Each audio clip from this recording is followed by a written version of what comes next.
And for my last roll for redo, I'm going to be covering the other spot in my honor run, which is my magic missile build.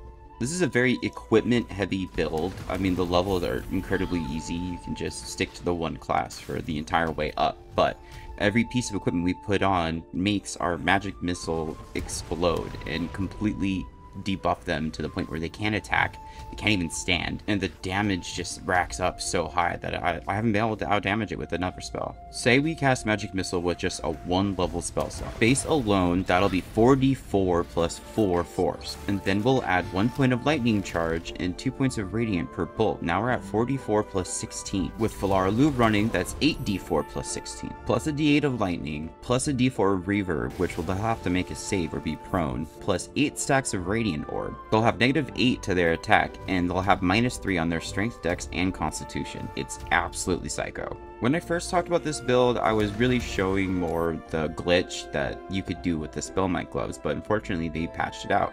Thankfully, there's tons of more equipment you could stack onto this to just absolutely blow through the game with just a level 1 spell. And then you can just upcast it and just continue adding more.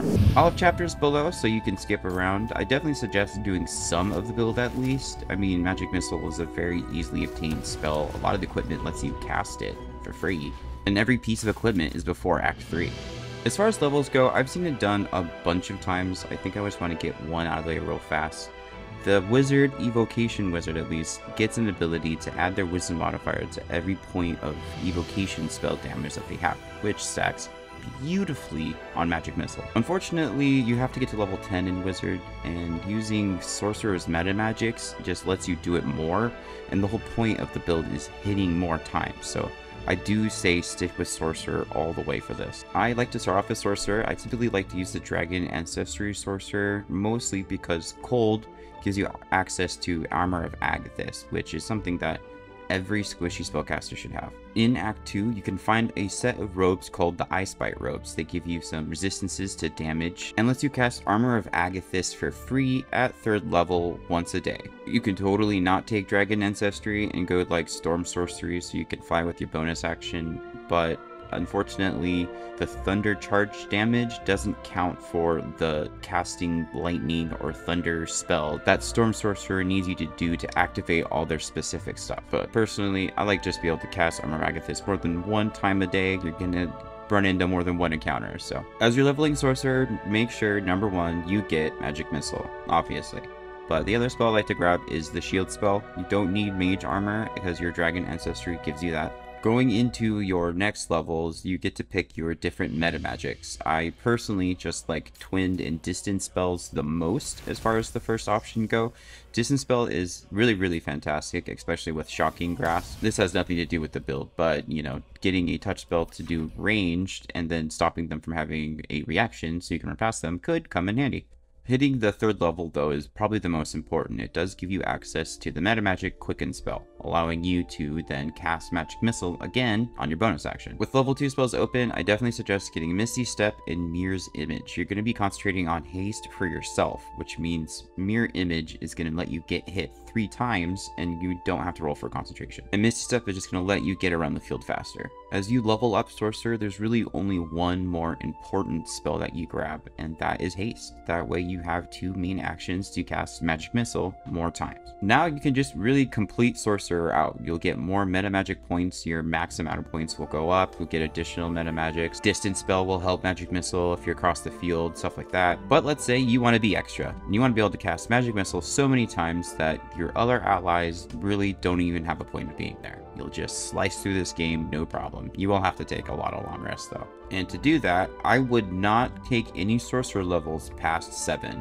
As soon as you hit 7, you'll dip into Fighter. 2 levels of Fighter unlocks Action Surge, letting you once a short rest, get another action. And now you can spend levels 9 through 12 getting Thief, putting points into Rogue all the way up to you picking the subclass Thief, gives you fast hands, giving you an additional bonus action.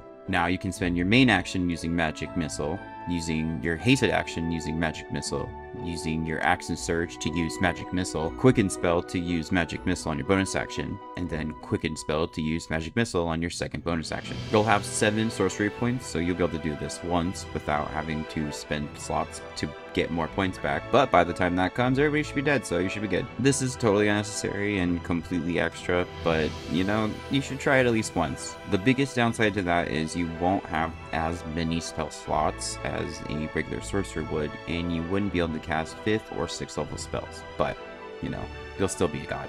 I ran him last in my honor run, and as soon as I started my game, I beelined straight to Walking's Rest, the burning building. Once you save her, she gives you an option of 3 different items that you can have as a reward. Pick the Spell Sparkler. It's the best choice out of all of them, and every time a magic missile hits a target, you will then get a stack of a lightning charge. This will put a point of lightning damage onto each bolt and eventually a d8 of lightning after a certain amount of stacks have accumulated. And then the very next thing I did, before even going to the Druid's Grove, is I went into the Underdark, beelining straight to Falar Louvre. As soon as you talk to it, you can do a religion check to find out that if you put blood on it, you can have the sword for free. This does the good old shrieking ring, where every time someone does some point of damage, it will also add a d4 of thunder. Now you can have your character holding this and having it scream, or you could have an ally character doing it. You will need to be proficient in this sword to use its actions, so you can start off as a race that has longsword proficiency, like High Elf or Githyanki.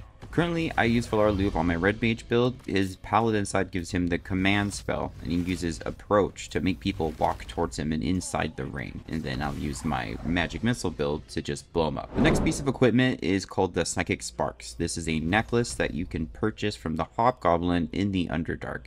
This will let you have an additional bolt to every magic missile you cast, and also letting you cast it once for free. Once you complete the quest his Mind Flayer friend has, you can buy things from him, and he sells the Boots of Stormy Clamor. And every time you inflict some kind of condition on somebody, they get 2 stacks of reverberation. Our bolts don't inflict a condition yet, but they will once we get the Coruscation Ring. This ring can be found underneath the basement in the Last Light Inn. Now, every time you use a spell while you are illuminated, these will add 2 points of radiant damage per hit, which makes magic missile just rack them up. I like to cast the light cantrip on myself just to make sure that I'm always illuminated, but most times I don't have a problem with it. But in Act 2, it's pretty dark. Speaking of Act 2, that's where you will find the Caius Gloat Ring. This will be in Char's Gauntlet. It's in a locked door right before you talk to Balthazar. This will add 2 points of radiant damage to every point of contact that a spell makes, as long as they're illuminated by light. Fun fact, Radiant Orb not only is a condition, but it causes them to emulate light. There's also a ring called the Ring of Absolute Force. You can get this in Act 1, actually. It adds additional points to damage if you cause thunder damage. It was supposed to be only if you get the brand inside the Goblin Camp, and was broken, so you didn't need to get the brand. I didn't include that in here as a must because it's glitched, and a lot of people don't actually go through the branding, but you will replace the ring pretty fast anyway. It's a shame that the Spellmite gloves were fixed. It would add an additional d8 of damage every time a bolt hit, but you don't need it. With all this equipment, you'll just have a completely easy time getting through the game as it is. Hey, thanks for watching my video. If you did like it, I'd appreciate a like. If you didn't like it, hey, maybe next time. I'm giving away free swag on our Discord. There'll be a link below in the description for you to join in. All you have to do is be a member and you're in the raffle. The members of the channel and our Patreon will have weekly giveaways, but I'm kind of giving stuff away to everybody this week. I'm going back to doing build requests now that I'm coming back. I've been away visiting a family member in hospice, so as soon as this video pops up, there'll be a new community poll inside the Discord for what my next video should be. So let me know in the comments what you think my next build should be, and subscribe so you don't miss out. I'll see you guys around.